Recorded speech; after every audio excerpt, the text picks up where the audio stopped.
So this is Fam Electric Ghost, and we're live on the air with Tokyo Teens. And just to let you know, Tokyo Teens is composed of Jimmi B and Grammy-winning producer Billy Hume. And so we just want to welcome you to the program. This is the first interview we've done with you guys. Yes, thank you. Thanks for having us tonight. And we always have a sponsor. So to let everybody know, we work with newsly.me. They're an iOS app and they're on the Android store.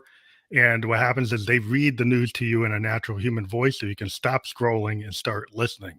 Use coupon code GHOST2021 and that does work. And you get 1 month free premium subscription to Newsly. So check it out. It's pretty cool. And they sponsor the podcast so you can actually listen to us through the Newsly app. So you'll be able to listen to this after. And so thank you very much for you guys being on the show.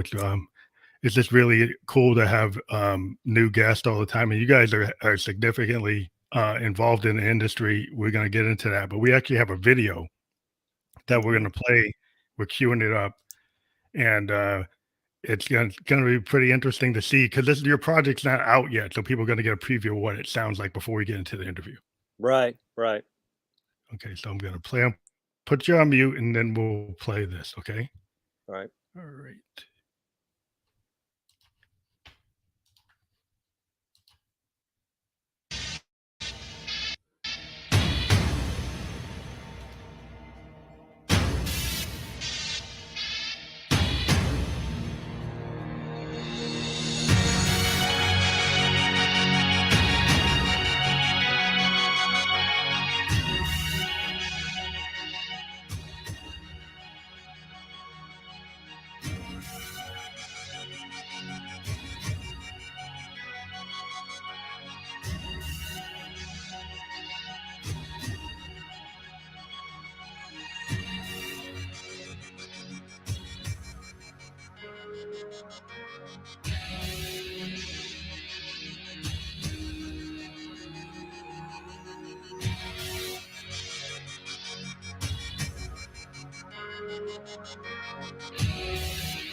That is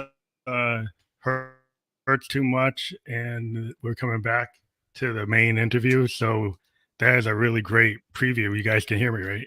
Yeah. Yes. Yeah. Thank you. Yeah. Yes. So I love the percussion. I love the way you do that. Real percussion because so many people are in the box today. It's interesting. So maybe my first question to ask Billy is being a percussionist. Is that where you started? Yeah, I started as a drummer. When I first got in bands, I was a drummer, and I don't really play drums now, but I definitely will put percussion on things that I'm producing. Yeah, that I like that touch because that is something I've always I spend a lot of time with like Moog analog drum machines, but I've had real drummers in my band, and there's nothing like having a human being playing percussion when you're playing live. I always tell bands, like, if you've never done it, you need to try that. Absolutely. Because it is something that changes. I mean, it changes how I write. It changes how I play if I play with a percussionist. But Yeah. I think it's very important to the sound. Um, so one of the first things I always ask any band I talk to, I mean, you guys are working on a brand new project, is I don't know who wants to go first. Like, when did you first get into music? If you want to get into it, or whoever wants to answer the question first. Like, at what age? I started probably around the age of 10 or 11. My dad was a guitar player and a bass player. So just watching him open up the guitar case, pull out the guitar and play for me, that's what got me started. So I got some guitar books and started teaching myself how to play. And so the concept of teaching yourself how to play an instrument when you don't know how to play it blows my mind. Yeah. But that's how it's done. So a your lot of dad times, didn't want to step in. He just let you kind of do it on your own. No, he didn't want me to ruin my life. He wanted me to get a job and make something of myself. Oh, so he But wasn't. I showed him.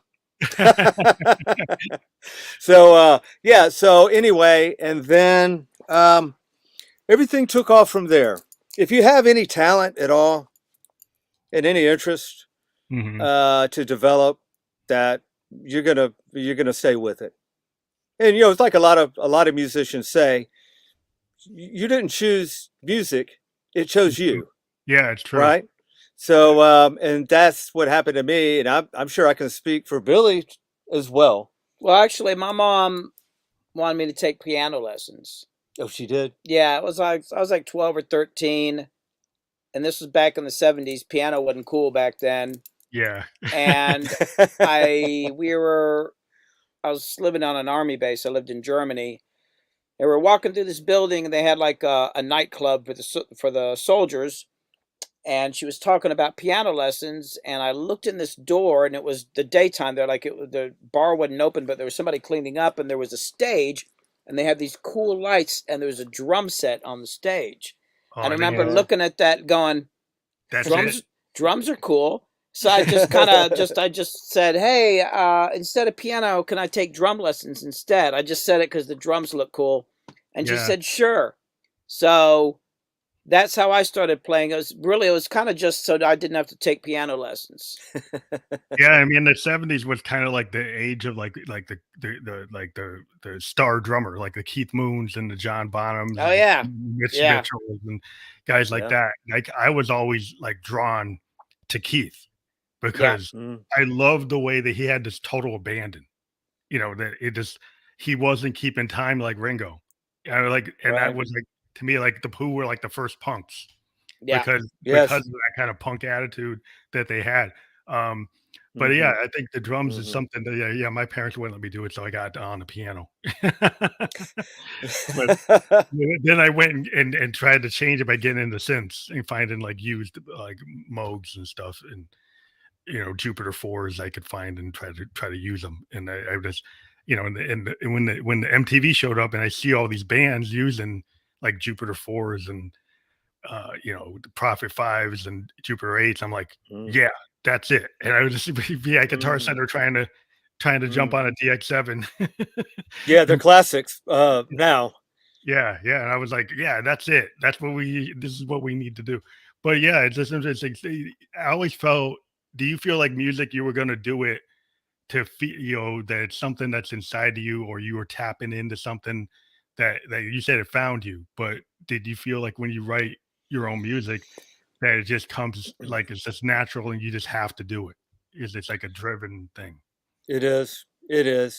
It's and some songs come easier than other ones. Some of them just fall in your lap with little effort. Those are gifts from above for sure. And then other ones, you just have to stay with them and hammer at these songs until you finish them, and they're a little more stubborn. But it's really cool because you get to say what you want to say. Yeah. And the interesting thing about that is songs, if you're a good lyricist, you can write lyrics that can be reinterpreted in any way that the listener chooses to. So you're saying something, but they're free to reinterpret if they want to. That's awesome. Yeah, I think that's the cool thing about being a singer-songwriter is I was always drawn to like, Dylan and Neil Young and Yeah. the density of their lyrics, but then how people interpret them. And then even like sometimes I've watched a Scorsese film and like Dylan was kind of not comfortable with his protest phase. And he was like, that's just the style. That's just what I was doing. I don't really believe like in it. And I'm like, wow, that's weird. Cause like people like actually took his lyrics and like they felt like he really was living that. And he more as he got older, he was like, well, that was just a phase I was in. Yeah. Yeah. Yeah. Well, some songs you don't necessarily have to write about anything. Yeah. You know what I mean? You could just throw some fun lyrics down, make them cool, put some cool sounding words and some cool rhymes in there. Sometimes that's all it needs to be. Yeah. And a killer hook. You have to have hooks or you're done. You're cooked without a hook. Yeah, the weird thing is like you get these guys like like a Dylan who'll have like it would be like a I don't know, it's like a song novel. It's like a short story. If you listen like Idiot Wins like a short novel and you're like, wow. And then but then you get a song that's like on the radio from the 50s or something, just like, just has like a hook. And then you're like even like the Motown songs and the Stax soul songs, they all have these hooks. Yeah, they all have these great drum patterns that are just killer, and then these really awesome hooks, and then singers that actually can sing like unbelievably well. And now we're like in this age where necessarily you don't have to have. We're like in the hip hop age, you're not singing. You don't have to have a 5-octave voice, so you can have all these different types of interpretations of poetry and things that maybe wouldn't have done well before, and you don't have to have a pitch perfect voice. There's so many different ways you can come at it. But like, do you like songs that are more like fun or songs that are kind of cutting and biting or have like multiple meanings, or you just go with whatever you're feeling? Well, I'm a fan of the dramatic. So for me, a very dramatic song, cinematic I prefer that. I really do. And that doesn't mean I don't like fun songs. I have some fun songs of my own, and there's a single we'll be releasing later on that's just straight up fun, and they have their place. But for me, something with a dramatic flair always hits home, man. It always hits hard. And you know what?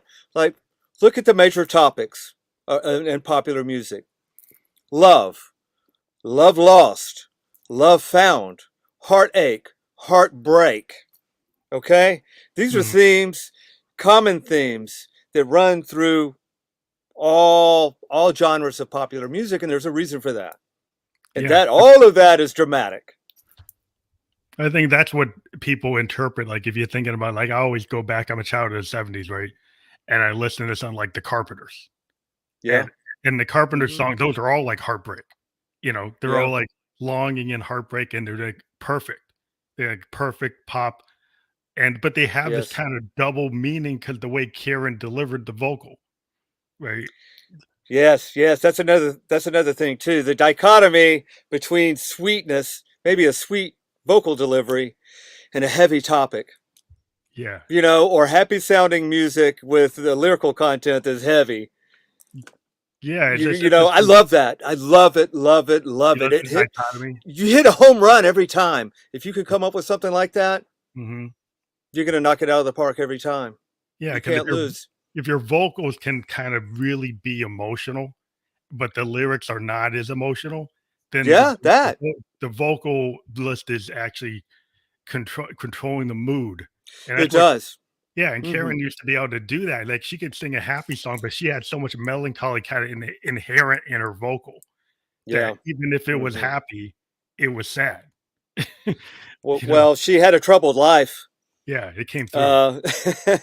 As well. So you know what? That came through her vocals, and you know what? She was selling it. Yeah, She she was got selling it. the hell out of it. Yeah, she got it. I think that's Yeah, always she been. got. Yeah, I mean, the thing that you're saying is like when you get a band that can kind of maybe have a song that's very catchy, very happy, but after you read the lyrics, it's dark. Yeah. But because of the happy, catchy beat, Hmm. people might not even know That's that right. They don't. as dark as it is. And Well, so, you should check out Blondie's Heart of Glass. yeah, Read the lyrics. Some of the saddest lyrics I've ever read in my life. But I never really actually realized that till a few years ago. I just never really thought about it. And then I know somebody who redid the song and they did it in a minor key and they made it Oh sad, wow. but it's the same lyrics. And it took me like half the song to realize what the song was. Yeah. But it's like a dance song, but it's the saddest lyrics in the Yes, world. that's true.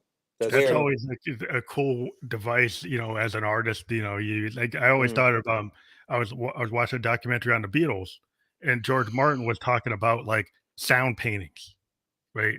And he was like, I could have recorded the Beatles like they were in Berlin and just like a live act, but Hmm. I wanted to introduce some things I had been doing with Peter Sellers comedy records, where I had tape loops and orchestrations and special effects. Wow. And so that kind of gave you like, oh wow. And then the fact is that the Beatles had been listening to the Peter Sellers records that George Martin had produced.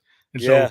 so when you get the Sergeant Peppers, that whole concept of how it is not so like they actually kind of agreed, like, why don't we take these Peter Sellers like theatrical techniques on these comedy records and approach Yeah. it with a rock band, Yeah. and then actually do something Yeah. in the Cool. studio that you can't do live, right?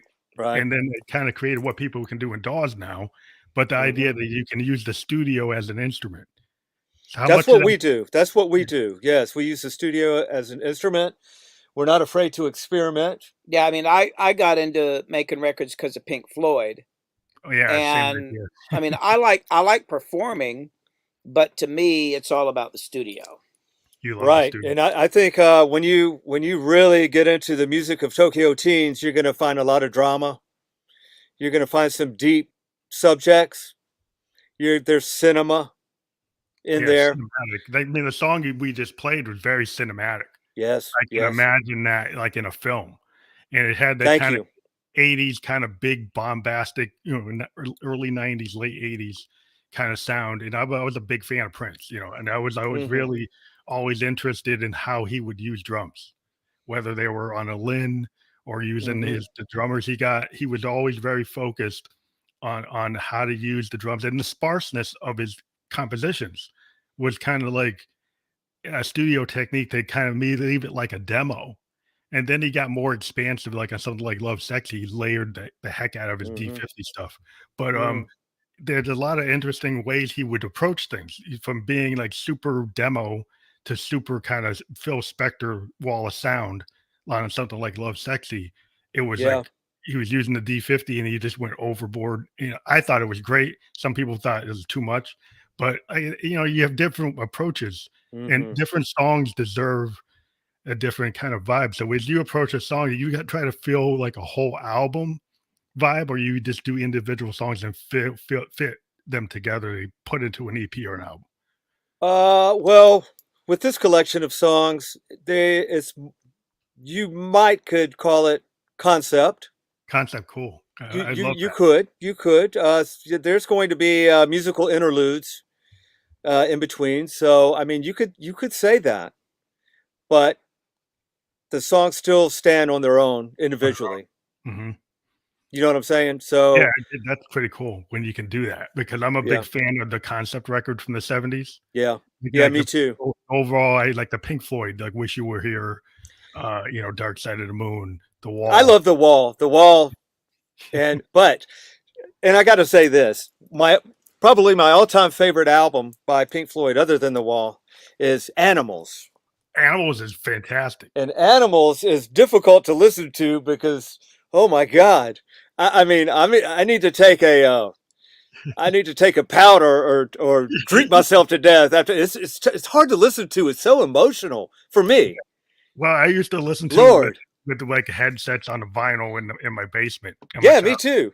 And I just thought it was fantastic because Woo! I was a fan of Tommy. Right, I love Tommy. Oh yeah, Tommy. Yeah, the I Who. love Yeah. I love Quadrophenia. I love Mhm. any of the rock operas that Pete would come up with, and I Yeah. like the way the Pink Floyd continued that, but in this really atmospheric way, and Yeah. they went from the you know from the the really psychedelic to this atmospheric stuff. And I Mhm. just like was so enthralled with their use of synthesizers and the piano arrangements, and it's just very expansive. It's kind of like where I kind of created my expansive sound concept because I Mhm. love the idea that you could go all these directions. I do And too. Pink Floyd, I mean, they're doing classical, they're doing rock, they're throwing, a little jazz, they're doing, tape experiments, like field Mhm. recordings. They're just like all Mhm. over the map. You know, Mhm. they would put in really interesting, funky rhythms, and then have heavy guitar, and it's Gr- just like mm. it's just like Mhm. I just Great like guitar work. Great yeah, guitar work. yeah. Gilmore is like unbelievable, and the bass playing is like killer. But The uh, the guitar work that we have with Tokyo Teens, Billy's playing all the guitars. oh, And so there are some videos on his YouTube channel called Freaking Out with Billy Hume. let me And get he has documented the recording process of some of the guitars. And one of the most interesting videos is where he's using a lap steel with an Ebo. oh Ebo, that's pretty cool. Oh man, haunting, Yeah. haunting. That's It's awesome. I used yeah, to listen to Big Country because they used to use, that back in the day. They were into that. And I really liked the weird sound. They had this really interesting kind of Irish, Scottish sound that was like new wave and then very dark. oh, Big Country. Yeah, yeah, Is that what that was on their big hit? yeah. That They sounds Well, like the actually, I I thought it. was I was going to do a video about it, and I studied it. They're playing Ibanez guitars, but there's an effect. It's a detuning effect. I think it was MXR or something. I got the note somewhere, but it's a specific effect unit that they had. Well, I mean, it was wow. the way that they played because they do Yeah, these droning strings and it would sound like bagpipes. right. It was Yeah, yeah. actually a detuning effect that they use. You can't buy it anymore. Um, Wow. and even back then, it wasn't a super popular effect. And there was a very specific sound. Steve Lillywhite produced that album. Yeah. Oh, I never knew Yeah, that. yeah. If you listen to the drums, it sounds like a U. I mean, if you actually listen to it, it's kind of like a U2 record in a Yeah. way, like the way the drum Yeah. sound. Yeah, it's But kinda like yeah, a they Brian Eno. It's kinda like Unforgettable Fire in a way. yeah, but they had kind of a specific thing. But a lot of it was like this effect. Some kind of detuning. God, what? Yeah, I thought it was an It's Ebo a, because it was very it's unique. I never really heard it anywhere else because they were, like, one of the only bands to do it, and then Brian Eno with, like, Unforgettable Fire was doing stuff that was kinda in the same zone, but, yeah, that I'm just a big '80s guy, so I could probably go on and on about that. yeah, But same you here. guys seem to channel like, is your vibe purposely kinda pulling from that time period, the '80s, '90s? uh I I don't know the Or answer you to just that question. It just is. it I just mean, we're is? just. I think we're just doing what we like. I mean, I was in bands in the 80s. Well, I mean, I performed through the 80s and in the 90s, and I was always doing records in the studio, but then my career really took off in the 90s. But I always had this thing that happened for years when I was making records up into the early 2000s where I would get people would say, "Well, it just sounds a little 80s to me." And I would be trying my damnedest to not sound 80s, and it would still sound 80s. So I spent years trying to not sound like the 80s, but now it's cool again. Like Yeah, so now I've so Yeah. got now an you're free to do it. yeah, I've got an 8-year-old son, and my 18-year-old son has been into Tears for Fears for years. He knows all the lyrics and Duran Duran and all that. So now it's nice to not hold back. So when Yeah, Jim came to me and we were in bands together in the 80s and into the 90s. So I guess we're just kind of doing what we like, and it's just kind of it's not like we're trying to sound 80s. I just think it's like what we yeah, like. it's And kinda the like other Mhm. Mhm. it's kinda like if that's what you are, that's what you are. Like, if you're like Yeah. Funkadelic, like, that's Funkadelic, right? And Funkadelic, maybe they're not in their time anymore, right? But if when they were doing it, people that's the zone, and if you try to get outside of that, they're never gonna sound as good as when they're doing, like, the Tear the Roof Off. That's yeah, kinda their zone, and you can try, and every artist is gonna go through phases. You know, Well, I the think other thing is that the music business is different now. Like for most of my career, there are very specific guidelines on what you could do as far as wanting to have any kind of success. Like if you wanted a record deal or get to play, you had rock, country, dance, pop, heavy metal, and variations within that. But there was actually gatekeepers and systems to keep you in line. in your And even lane. when I was, yeah, and then when the internet started blowing up and the record industry fell apart, the idea of genres kind of fell apart now. And there's bands out there that are popular now that I challenge you to even just tell me what the genre is. Some of these bands, you can't really say what the genre is. It doesn't really matter anymore. Yeah. And I like that. So it's like so many of the artists I work with are blending genres, but I don't think that a lot of these people I don't think they're thinking like, oh, I'm going to blend genres.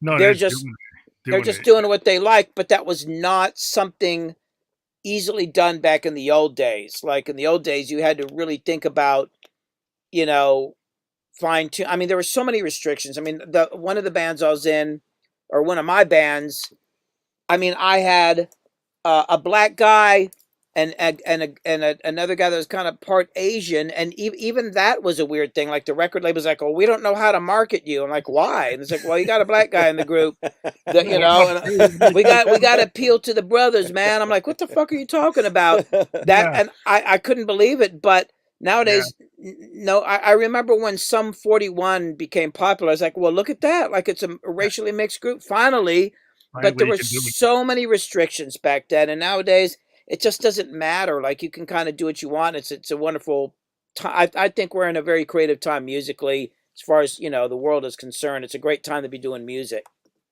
So, like, so you would, if somebody was gonna pin you down for a genre, would you be like, "Well, I don't wanna get pinned down to it. It's like indie, it's, alternative, it's a new way." I mean, what would you say? It's the coolest fucking music, man. That's what it is. That's Yeah, what I make that say. yeah, go out there and say coolest fucking music. Yeah, I mean, I think some people would go, it sounds 80s, but I think some people would not even think, like, I put, a couple of these videos, like playing little excerpts of this music out there on my Instagram, on my YouTube, and I don't think anybody yet has said anything about the 80s. They're just like, well, that's cool, Yeah. Well, the you thing know? is today, I heard today that there has been a rebellion against some of the kinda production that's going on, and people are going back to the '80s and '90s albums, and they're actually getting more play. I heard that my daughter had told me she's like a 22-year-old, and she said, "Yeah, like people want to hear bands that actually composed songs.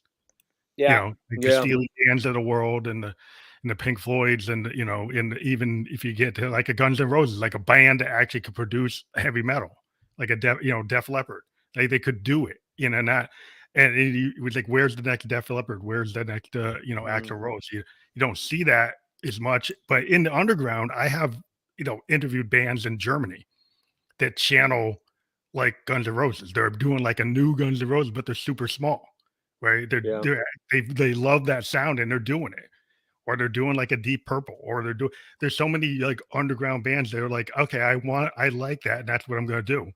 And it seems like the gatekeepers don't want to let it go through. But in the underground of the SoundClouds of the world and the YouTubes and all the other places, these bands are getting audiences, they're getting on Instagram, they're getting followers, they're touring, they're making success. And that's why I try to do this podcast to kind of show people that there is a scene outside of the Mhm. top 10, top 20, that there's still stuff going on that's pretty cool. Yeah, I don't know how strong the gatekeepers are now. Like probably in the last couple of years, probably half the songs that ended up on the top of the charts started on TikTok, and it was just people just screwing Got around, like this one producer I follow on Instagram, he made a beat and said, "Hey, put something over this."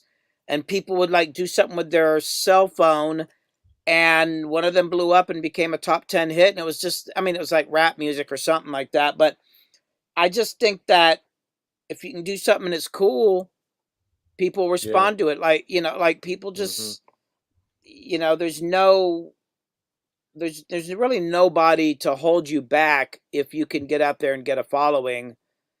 you know, because it was all about distribution. In the old days, it was all about control of the radio stations and control of the distribution channels. You couldn't even put a record or a CD in a store unless it was like a little mom and pop shop, unless you went to official channels, and then there's all this other stuff involved. But now, if you can put a video out online and it's good and you can get people to watch it, you can blow up. And I mean, you know, there's nobody stopping you, it kind of except yourself.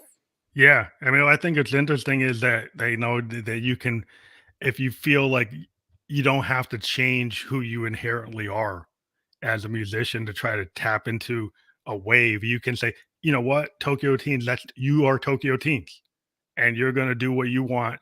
And the audience, the way the world is, if you're on Instagram, people all over the world will hear you, you know, and when you get on a reel, you get on TikTok, you get on YouTube, everybody in the world, your whole audience, you know, is like, you know, everywhere. Yes. And so that opens up a gate that, you know, the gatekeepers can't stop that. That's where you can get invited to play in Dubai. You could be playing in London. You could be playing in, you know, Argentina, just because there's a scene. You know, you get an agent and they're like, well, yeah, there's a scene in Argentina and they like you, so you can go. Yes, you're right. And the entire world is just right there at your fingertips. You don't have to go anywhere. You do all the hard work yourself at home. As far as promotion, like something like that, Instagram or, you know, TikTok, they're right there waiting for you. All you have to do is work your ass off and take advantage of that. It's your career. You need to bust your ass and get somewhere, and you can. If you work hard enough, you'll get there, because just like you said, Phantom, there are people that want to hear your music, right? There are people that are going to understand what you, as an artist, any artist, what you're doing. But you have to get it out there, and nobody's going to work harder than you. Well, hopefully. You need to be you need to be busting your own ass, and then other people will hop on board. Yeah. Okay? But you have to have, if you just do what you do and do it well, all right, and work your butt off, okay, you're going to get some momentum and you're going to get somewhere with it. Yeah, I think what happens is, like, people, like, they, you know, what I found is, like, I've always been into, like, a certain kind of aesthetic that where I feel it's, like, honest, like, where I got driven to guys like Paul Westerberg and Bob Mould and Grant Hart and stuff like that, and, you know, Ian Curtis, because I felt like you felt like when they're doing it, they weren't trying to be some big star. They just felt like it was real. It's not about being a star. That's not, they just wanted to do it. That's not the name of the game, right? You're just doing what you do. Oh, wait, I thought we were trying to be stars. We are? Oh, shit, wait a minute. All right, let me take a note. I was on the wrong track. Yeah. Well, there's nothing wrong with trying to be a star, because you want to be like a Freddie Mercury, you want to be a Prince, you want to be a Michael Jackson. You know, there's some people, like, they're so driven.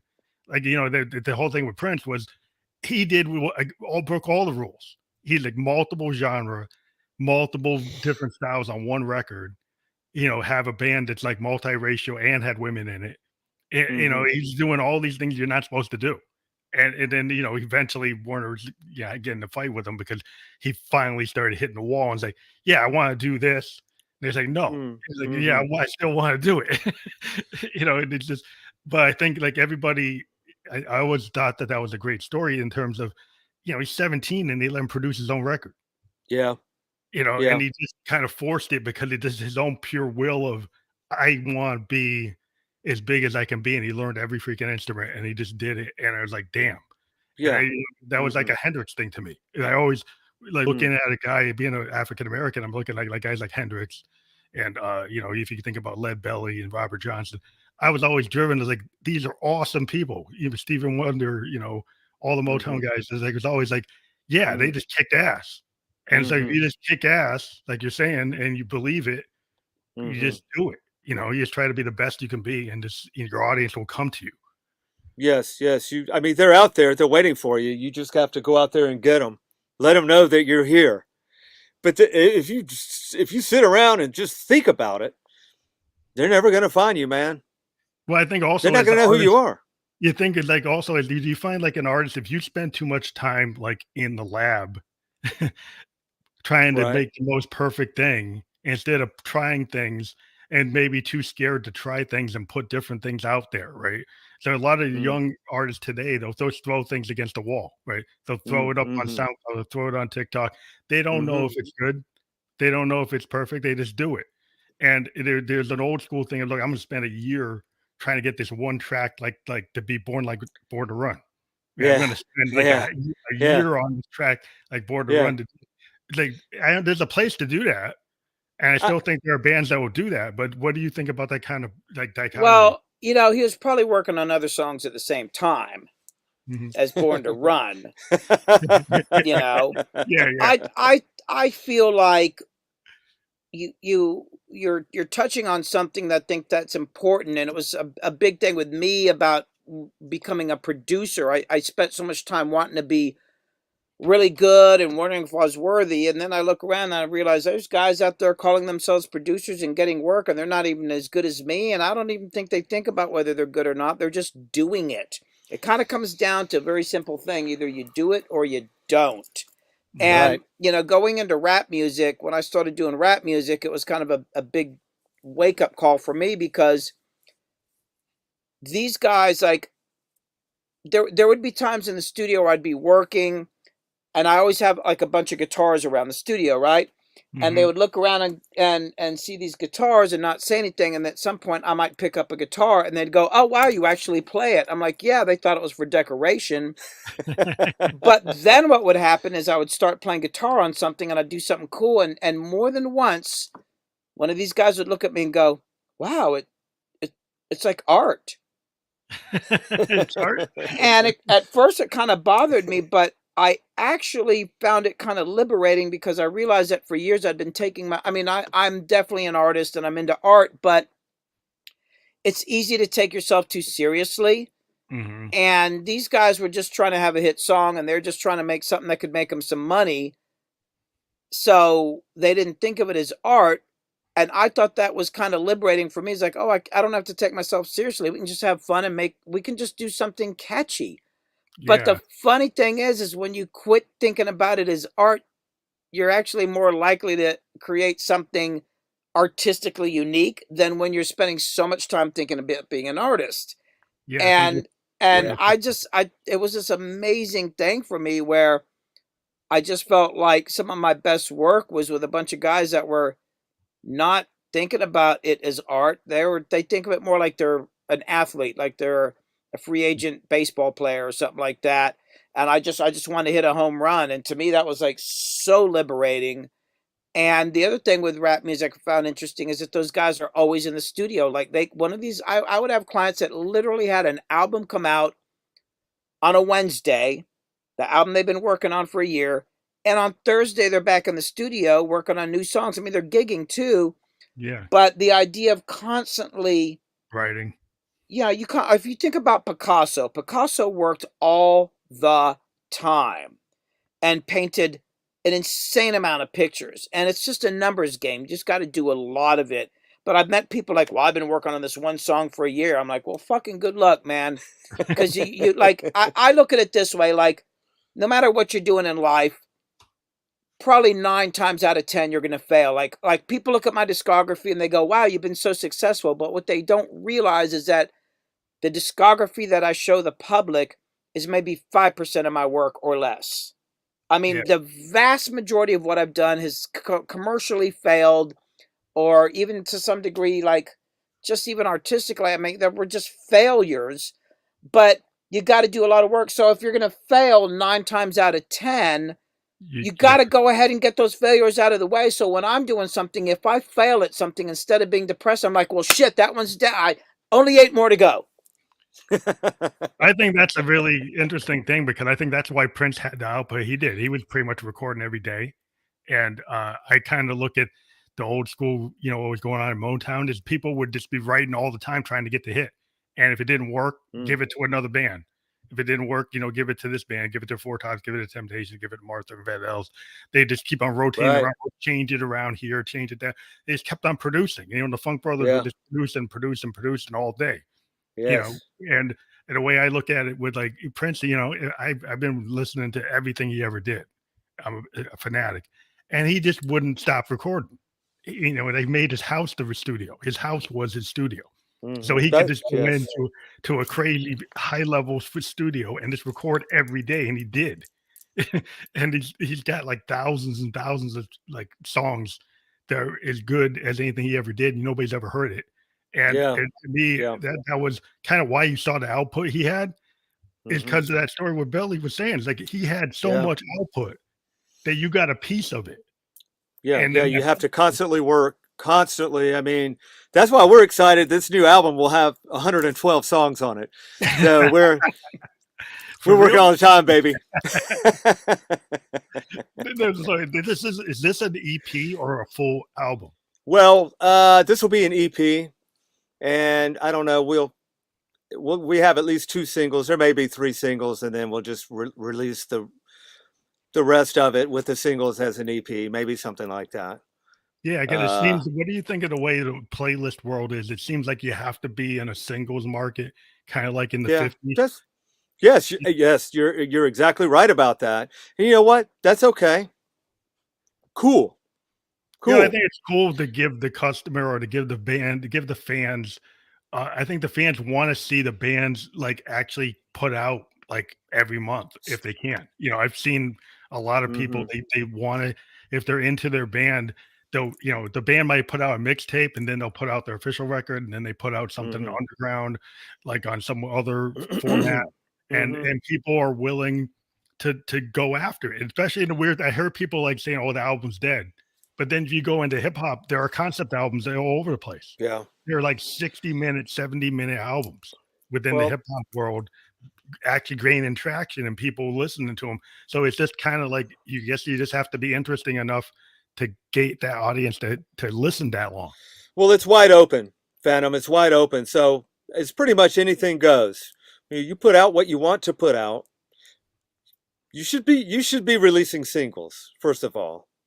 But aside from that, if you want to do a double album, do a double album. Didn't I don't know, the country artist Morgan Wallen? That was a double album. That was a double album. Wasn't that number 1 forever? So hey, you know what I mean? I don't know that there's a formula or a rule. Yeah, I think the rules are gone. I mean, because like if somebody says, "Oh, you can't do a Bohemian Rhapsody type of thing anymore," you can't do that, and then somebody will go out and do it, right? And then so you good. No, you can't. You can only do 2-minute songs because that's what the audience deals with. Tell us not to do something, and you're going to get it right back in your face. All right, that punk aesthetic. So don't even be putting rules or any of that on us.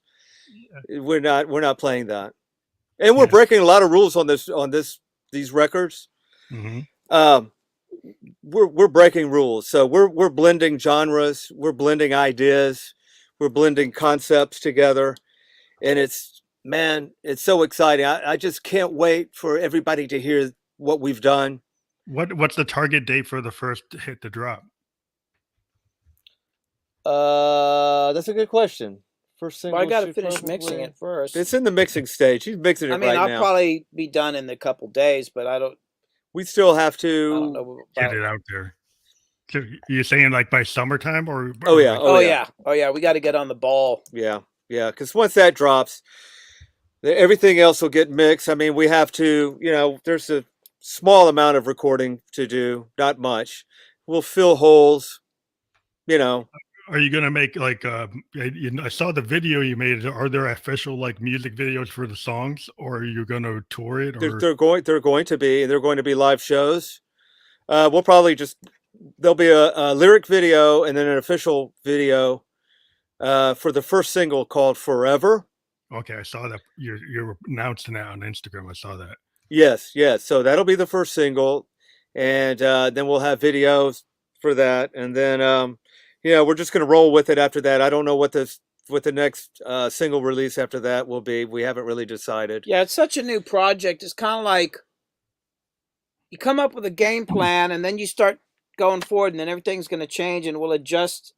Yeah. It's not like some bands I work with that put out multiple albums and toured, and they already kind of know what their audience is and what works and what doesn't. But we're at this stage where like we don't know, and I don't really care right now. It just, as long as we start putting it out, we'll figure it out as we go. I I just think that, coming up with a plan's cool, but it's going to all change once we start doing it. But main thing is getting it out there. Right. Yes. I to be honest with you, nothing that I've actually planned ever worked out, ever. I've never had a plan work out. But what ends up happening is that I go out there, the plan fails, but it triggers other things to happen. And then I'm smart enough to, or I don't know if I'm smart, but I know that the plan's going to fail. So what I do is the plan fails, but I see what came of it and I go, well, let's try this instead. It's always worked that way. It's kind of funny. Like, that's why I don't even like to talk about shit because it's going to fail. So why talk about it? I'm just going to, I get it. Like you kind of, you put something out there and you let the wind kind of take you where the wind's going to take you. Right. So I think that's what sometimes you get an audience and then suddenly you find out that this is hitting like in Berlin.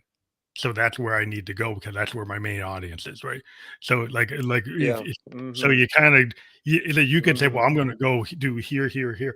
But then it's like Berlin's the only place it's really hitting. So maybe I really need to just go there. Yes. But yes. you won't know that until you actually put it out and then you see it. Then you're like, okay, now I know what I can do. And okay, I can do that. So yeah, I can understand. You kind of got to be on your feet and be nimble enough to not get locked into anything because the way the world is, I mean, you can end up going to Dubai, you can end up going to, into like the Netherlands or Iceland because there's a bunch of people in Iceland like dig you and they're like, oh, okay, well, maybe I'll go there. You just kind of go. It's just fluid. It's fluid. We don't know. No one knows. So we'll just roll with whatever happens. But there's already been so much positive feedback already. And we haven't released the first song yet. It's amazing. We're so thankful that people are reaching out to us and people are so excited.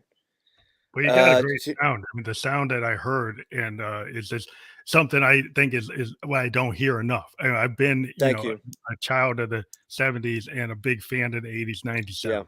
Yeah. And I think you can't go wrong with that kind of big beat. And the kind of like the atmospheric like synths, the rolling sounds. Right. I was hearing. Not to be a guy to push that because I mean I like DX7s. I like Prophets. I like Oberheims. I like pretty much anything that serves the song. So as a synthesis, like okay, if this song needs an Oberheim, this song needs a Prophet, this song needs a Jupiter. Yeah, you're right. You're right. You serve the song. Yeah, it's like if I need a Jupiter 8 sound, I'll go with the Jupiter. If I wanted a weird crazy sound like a Jupiter 6 because it's really weird. It doesn't act like any other Roland. There's like that one. I'll go with that one because it does really weird kind of discordant things. And it's like you just kind of take the tools that you need to do where your head's at. So if I'm very discordant today, so I'm going to use a Jupiter 6 because that kind of is its main feature is it can go there. So you kind of take whatever you got. It's like a guitarist. It's like you're going to pick the guitar that has the tone that fits your mood that you need, or what you're trying to drive, or the pedal or the amp that's doing what you want it to do. I mean, so when you get into like your guitar phases, that you got like favorite guitars over the years that you've collected that you use for certain tones. Well, I mostly use where'd the hell it go? Oh, can you hand me that? This is actually my main guitar here. This is a Bill Lawrence guitar. Bill Lawrence made pickups, and I bought this in the 80s because it's got these stacked double coils. They look like Fender pickups, but they're actually stacked double coils. Now this is a customized Mullinax pickup. It's a guy here in Atlanta, and he doesn't even have a shop. He just makes them for people. But this guitar has been my main guitar for years. It's like my favorite guitar, and I think I bought it for like $800. But then you could find them in pawn shops for $50 because nobody knew what they are. They're great guitars. I haven't seen one in decades. I mean, they were not common guitars. And then I play. Can you hand me that right there? Yeah. The Telecaster. I like Telecaster. Now, this guitar here, there's a funny story. So I've got two studios. We're in my home studio now. My other studio is my old home. I had to move out. but that's where I did a bunch of records. But I had a couple studios there. And in one of the studios, like I work in the basement, I got the whole basement's a studio, but I had another studio upstairs that a lot of the big rap records I did were recorded there. But I had a producer that rented it out for a couple of years, and this guitar was hanging up in the wall in there. So I just figured it was his guitar. When he moved out, I said, "Hey man," I called him up and said, "You left your Telecaster." He said, "That's not mine. That was just in the studio." I'm like, "Oh shit, I don't even know where this thing came from," but it's actually a Korean-made Telecaster. It's for Fender, but it was one of their cheaper brands, the Korean version. But it's so well made that people started buying these instead of the expensive American-made ones. It's got like a through-body neck on it. Oh wow! This thing plays, dude. This thing plays amazing. So Fender has this thing, like if you know the serial number, you can look it up online and find out like anything about your guitar, but you can't find any of these guitars on there. They took them off the day. They don't even admit they made these things. It's this weird brand, and I looked it up online, and there's like a whole culture behind these Korean-made Fender guitars. This thing's amazing, but it literally was just showed up at my studio, but was not uncommon. Things would show up at my studio all the time. I would find a guitar. I found a mic but then I would like find pants. But I never saw anybody leaving their underwear, so I don't know where that came in. That story comes from. The pants were there, but nobody left in their underwear. The weirdest things would show up at my studio, and like even like filming gear. Like I've got that weird adapter that I'm always using. I don't know. It's a nice adapter. It just showed up one day. People show up. People show up. Bob from accounting spent 3 weeks there. Weird doesn't remember a single weird night. things happen at the studio. That's for sure.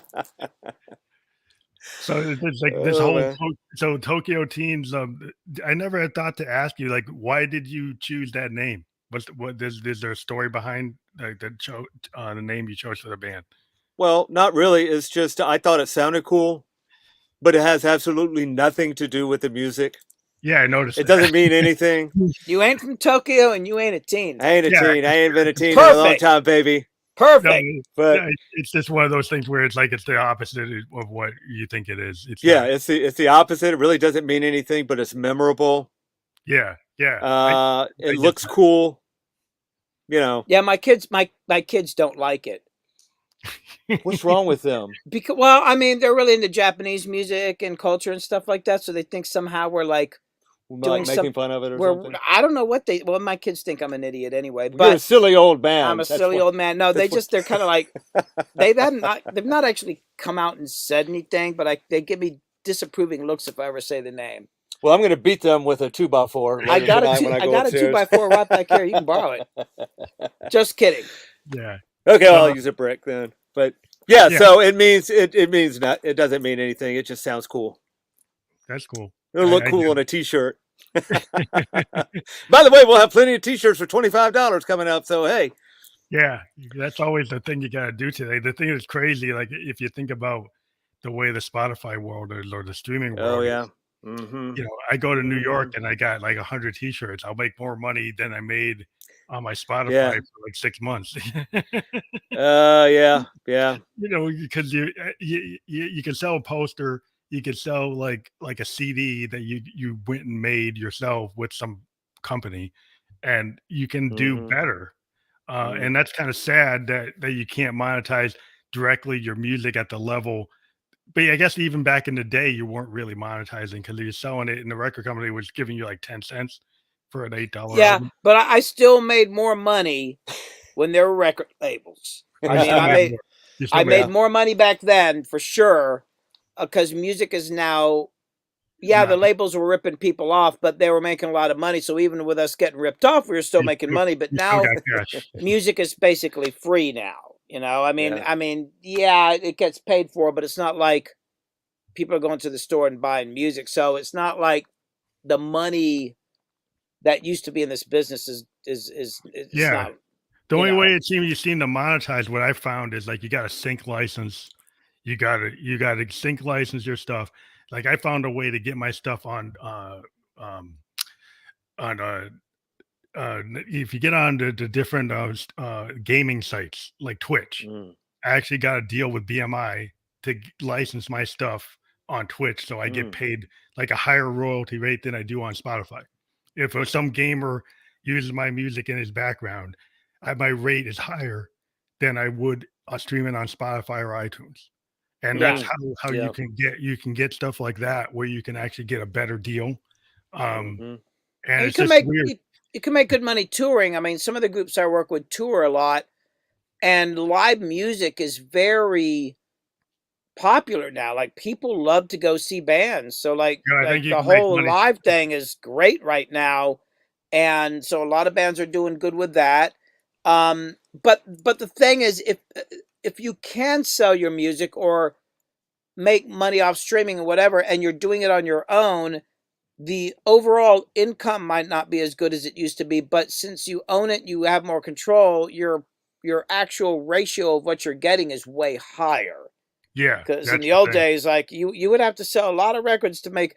I mean, the thing a lot of people don't realize is that very few artists actually made a ton of money in the music. You would think they made a lot of money because they were famous, but they weren't really making that kind of money. Like, very few people made the kind of money everybody thought they made. Yeah, because they're all giving you like advances and then saying you got to make it back. Like, and maybe your first record hit a big number, but then they expected your next record to hit the same as the first record. And how is that going to happen? Like if you like an example, like Prince, he did like 8 million, 10 million on Purple Rain, but then Around the World in a Day did like 2. And Warner's is acting like Around the World in a Day should have got the same as Purple Rain. So now we're not going to give you the money because we already gave you an advance, so you're not going to get anything. Yeah. So I mean, that's kind of what the way it works, is because like, how are you ever gonna get back? Like, once in a while you'll get a band like the Eagles or something, they'll suddenly boom, they hit something. But then, like, the long run didn't do what the Hotel California did, and it was never gonna do that. The long run was a great album. It's a good album, but it was never gonna hit that number. And then if you're measured on getting that number, then you're not gonna get it. Yeah, numbers. Going back to what you were saying, numbers. Yeah. Well,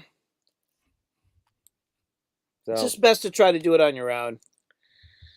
Yeah. Yes. Well, that's what we're doing here. We're doing all of this ourselves.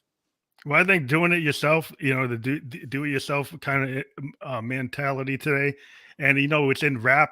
And the thing about hip hop that you've kind of spoken to is like hip hop is a lot of people just had a lot of heart, and they got a lot of drive, and they want to do it, and they didn't go to Berkeley, and they don't a lot of times they don't know how to play an instrument, but they got a feel, right? And they might have the lyrical content, and they've got the presence. Maybe they got a stage presence. They got a personality that can carry it through. So if they get in the video and they can present themselves, they got like that stagecraft. And so well, that's always been kind of in rock. There's always been the guy that has the stage presence that can kind of push it. And he's like, okay. And then, well, that's what we can do. We can take that stage presence and knock it out the park like a Bowie, And they put Bowie on stage and turn him into, Aladdin Sane, or he becomes the Ziggy. And he just, the Thin White Duke, he just became that. We were trying to be just David Jones. It didn't work. Nobody went to see David Jones, but they went to see Ziggy. They went to see the Thin White Duke. So I think in rap, it's kind of like these guys create this persona, and maybe it's not who they really are, or maybe it is, but I think it's kind of hyperbolic, and that's how you get through. I think you can learn that. You can take that, whether you're a rapper or an EDM guy or a rock guy, you take that and you kind of like, well, I can kind of take that and use it. Well, I think now they're calling it branding. That's very important. I mean, we kind of laugh at that, but it's very important to let people know who you are. I mean, whether it's a created character or not, it doesn't matter. You have to be something. You can't have zero identity. So you've got to figure that out, and you have to give that to the people so they know who you are and what you're about. It is the entertainment business. Yes, it's right. It's called entertainment. Better be entertaining. Yeah, my thing is, I realized that a couple times that I was actually more interesting than my clients. That's a red flag. That's a problem. And I've got more stories and I'm more dynamic. Like, you know, if I'm working with somebody and they keep interrupting me because they got more stories and it pisses me off, I know they're probably going to do well. But if they just sit there politely and listen to me, there's something wrong. There's something you don't want them to sit there and say nothing. Like you're just sitting there listening to me blab. Dude, say something, man. I can't be the only one telling all the stories here. Yeah. But it's got to be entertaining. Yeah. You know? I mean, I think that's why I did well as a producer. I mean, I had my own bands, but when I got into production and mixing, that showmanship never left me. So I never really thought about it as putting on a show. But I think that's part of why my clients like me and why people believed in me, because I was doing good work. But it was kind of like the Billy Hume show in the studio too. It still is. Oh, well, it still definitely is. Yeah. I mean, it's just, I mean, you know, I mean, things happen. That's all I'm going to say. Things do happen. Things happen. And and Billy made a nice documentary about us doing some of the recording here. It's on his YouTube channel, Freaking Out with Billy Hume. It's called In the Studio with Billy Hume and Tokyo Teens. It's about a 25-minute documentary about us being crazy and doing some of the recording here. It's very interesting if anybody wanted to look that up. Well, I can actually link it when when this gets published, it can have multiple links. It doesn't just have one or two. So if you have that direct link, send it to me real quick and I can add it into the publication of this when it goes to Spotify. Oh man, that'd be great. Yes, very interesting. And so you can see some of the crazy stuff that we do, and we do have fun. I mean, that's the bottom line. You want to have fun. You don't want to get in here and be miserable. Yeah. We like to have a good time, and we do. And we've known each other for many years. That was the thing about, like, when I went from rap music and I went into country music, they're not a whole lot of fun in the studio. I mean, they're not a drag. It's just like a job. Everybody goes and then they leave. And I'm used to rap sessions where they last all night. Yeah, we're working, but there's a part where everybody stops and everybody has this conversation or just things happen, you know, where things are unexpected, or we work on one song and things head in another direction and who knows what's going to happen. But on country sessions, it's all very straight up. It's like a job. They look at their watches. It's time to go. Well, yeah. Well, it's very regimented, and sessions are limited to 3 hours. There's nobody drinking. There's nobody smoking. I mean, what kind of fucking session is that, man? Is that the Nashville? Like, that's the Nashville rule? Yeah, I mean, I've done some work in Nashville, but even the independent country guys, they can be a little cooler, but it's still kind of viewed more as a task or a job as opposed to a lifestyle. Because, you know, I mean, they tend to be more live musicians, so they're not in the studio all the time. Whereas with other genres, you're in the studio all the time, and it's part of the culture.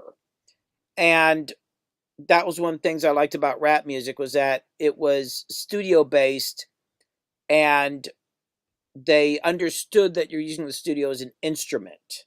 Yeah, and they're still doing the Beatles thing, even though they're a totally different genre, but they're using the Beatles concept. Yes, definitely. Yes, you're right. Everybody said I was a hard worker when I was younger, and I believed them until I started working with Little John. Then I started to understand what hard work really was. Well, I think it's interesting to be able to cross genre, because that's really part of what I love. I try to, throw in the idea of expansive sound, is that, one day I could be doing channeling Sun Ra.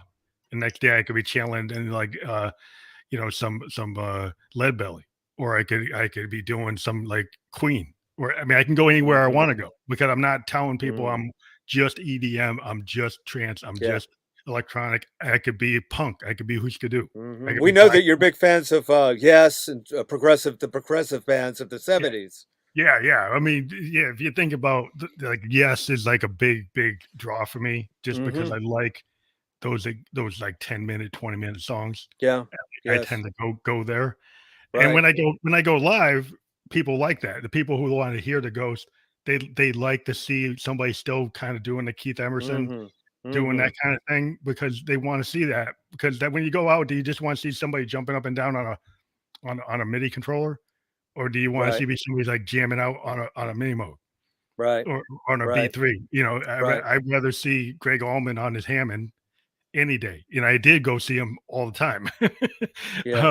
because that's what I like, jam bands. So I mean, I would go see Funkadelic. I would go see Oh man. the Allmans, and I would sit there and go see 3 Allman shows back to back.